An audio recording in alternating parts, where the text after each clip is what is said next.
tonight's shir, it's just going to be really bullet points of some very practical halachas, since a lot of these halachos were really halach lamaisa. So I want to just start off by spending 1 minute on the end of last year. It was a topic I mentioned I would talk about tonight. We didn't have a chance to discuss last week. That was a discussion about children and Basar v'chalav. And I just want to say that I'm going to tell you what the Svarim say, but I'm personally struggling with getting my kids to adhere to these guidelines. So if that helps people feel a little bit less guilty what's going on in their homes, imo anochi Basar, I am still struggling with this very topic. But the guidelines that are in our Sefer and Sefer V'chalta Savatu, which is the end of the last year, and I also have Children Halach, which has slightly different variations, are essentially that from 0 to 3, your kids don't need to wait at all. 0 to 3, don't have that fight. So for the most part, I think I'm okay with 0 to 3, don't have that fight. From 4 to 10, approximately, some posting have different, again, slightly different versions. Maybe it's 4 to 9, but slightly from around 4 to 10, approximately. That's what you should encourage your kids to do 1 hour.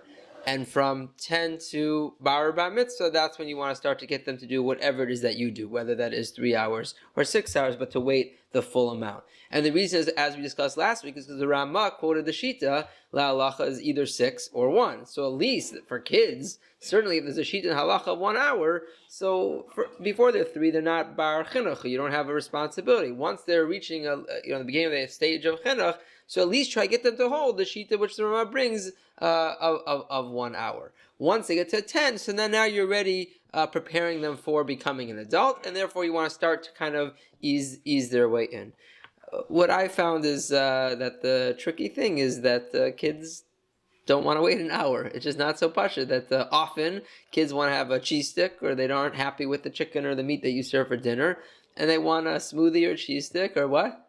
A yogurt. I'm just being honest. These are challenges in my home, and I think in general you just have to try your best. If your kids are going to have a tantrum and you're forcing halacha down that road at 4 years old, 5 years old, even 6 years old, I think you have to know which battles to fight. So I'm just going to say, I couldn't find a makor that says that that's what you should do, but I know that in my home, it's not always so simple to fit our children into little boxes, and you try your best within the guidelines, and you try to encourage, because we saw in tonight's sugya. It's a good segue into tonight's sugya.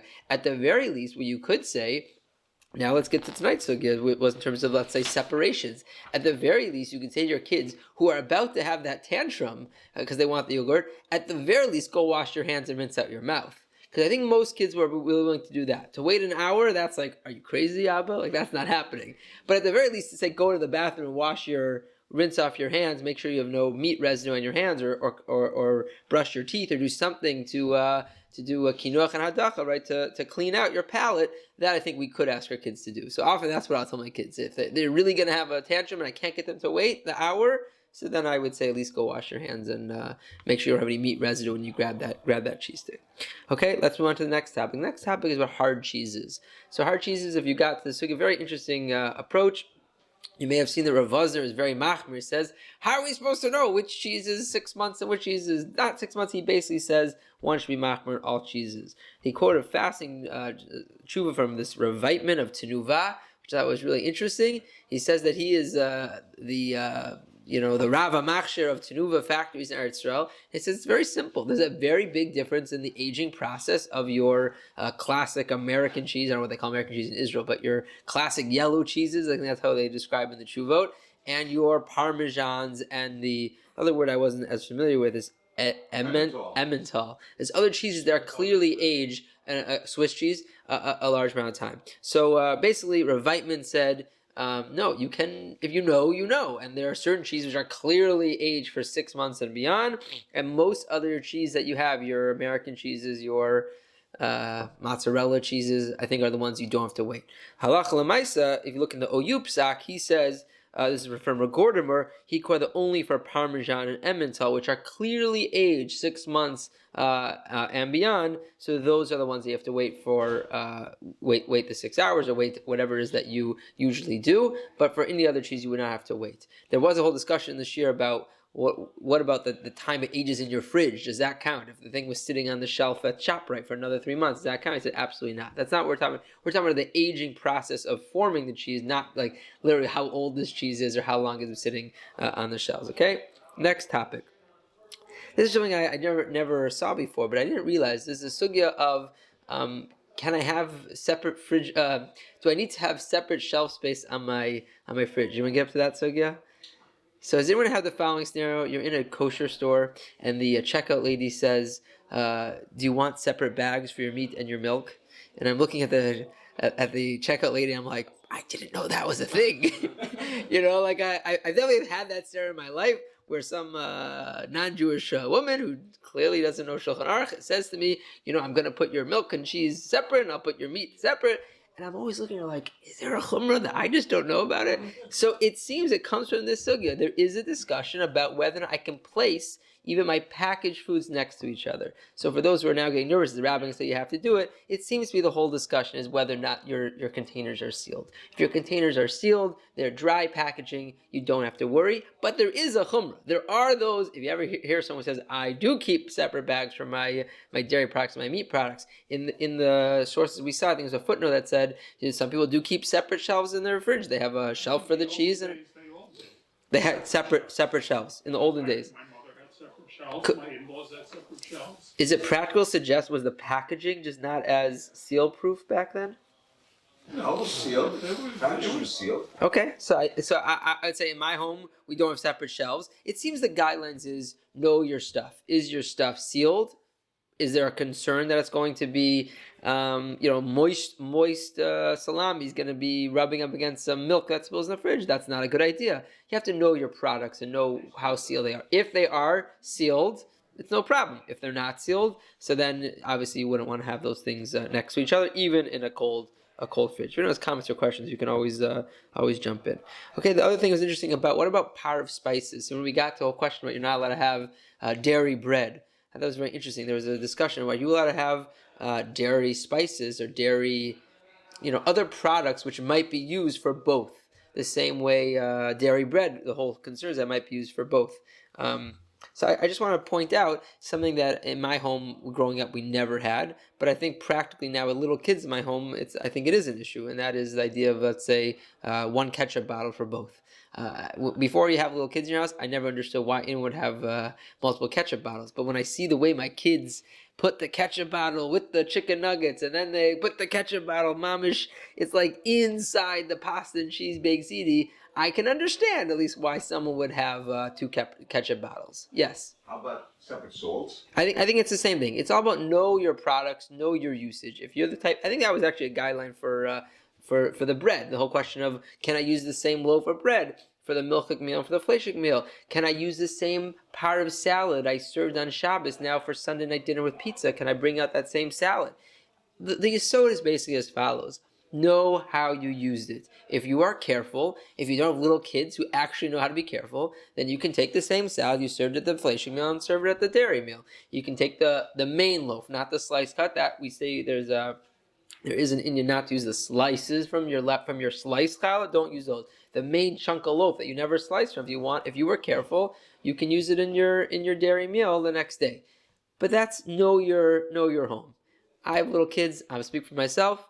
It's very hard to keep track of what happens to the food because, especially the ketchup bottle, the bread I kind of control because they're not cutting the bread. But the ketchup bottle, they want to do it by themselves. Once they're doing it themselves, it gets all over the place.